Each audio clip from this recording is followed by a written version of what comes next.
I'm going to show you how to apply a fake nail tip.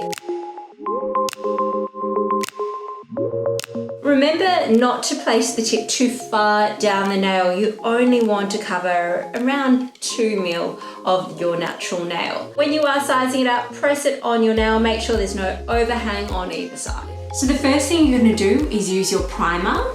The primer you're just going to add to the very edge of your natural nail before you apply the glue. Then your next step is getting your tip glue, and you're just going to use it from end to end on the very edge of your natural nail. Finally, you're going to grab your nail tip that you've chosen and already sized up. Make sure you don't slide it too far down the nail. You want it on the very tip of your natural nail. Hold that down until it's set, and then you're ready to clip it to size. So you're going to grab your clippers and you're going to clip it to size and make sure that they match to the rest of your nails.